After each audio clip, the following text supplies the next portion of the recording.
오이가 듬뿍 들어간 시원하고 아삭한 들기름 오이국수. 안 보면 후회할걸?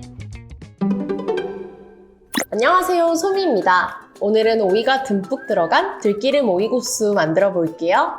오이 꼭지 먼저 제거하고 끝에 포크를 꽂아 고정시킨 후 채칼로 얇게 썰어주세요. 차곡차곡 담아준 후 소금과 식초를 넣고 사이다를 속 시원하게 부어줘요. 오이가 잠길 만큼 부어주세요. 냉장고에 넣어 1시간 동안 보관해줍니다. 이건 그냥 먹어도 진짜 맛있어요. 자, 이제 오이가 준비됐다면 물 올려서 소면을 넣고 삶아주세요. 물이 보글보글 끓으면 찬물 한번 살짝 넣어주세요. 면발이 더 탱글탱글해질 거예요.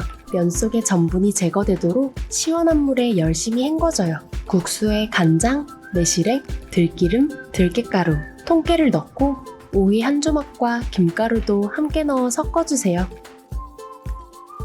국수 싹 얹어주고 절여놨던 오이도 수북하게 올립니다. 고소한 들기름 향에 아삭한 오이까지.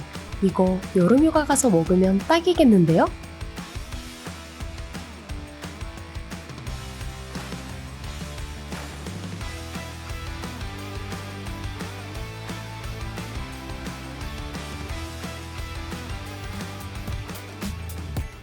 짠! 이제 먹어볼까요? 와, 이 고소한 들기름 향이랑 아삭한 오이랑 진짜 잘 어울려요. 소리 봐.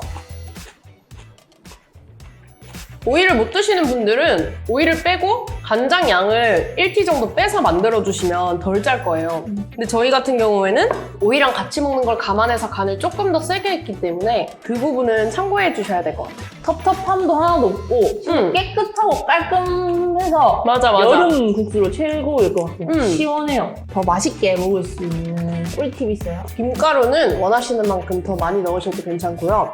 저 같은 경우에는 청양고추에다가 노른자 살짝 터뜨려서 먹는 게 제일 맛있었어요. 그리고 들기름 향보다 참기름을 조금 더 좋아하시는 분들은 제일 마지막에 참기름 살짝 뿌려가지고 섞어서 드셔도 조금 더 그 고소한 풍미를 같이 느끼실 수 있을 거예요. 다이어트 하는 사람은 이거 곤약면이랑 해서 먹어도 되겠다. 이렇게 비벼서. 다이어트나 건강 레시피로 진짜 오이로만 만드시는 분들도 많으시더라고요. 오이랑 뭐 애호박? 그래서 진짜 내가 면이 싫다, 건강하게만 먹고 싶다라고 하시면 이 오이 자체에 간을 그렇게 넣으시고 비벼서 드셔도 괜찮을 것 같아요. 다음에도 더 맛있는 레시피로 찾아올게요. 궁금하신 사항은 유튜브에 댓글 남겨주시고 다음에 또 봐요. 안녕! 안녕! 맛있네. 그거 먹어야지. 끝나고 먹어야지.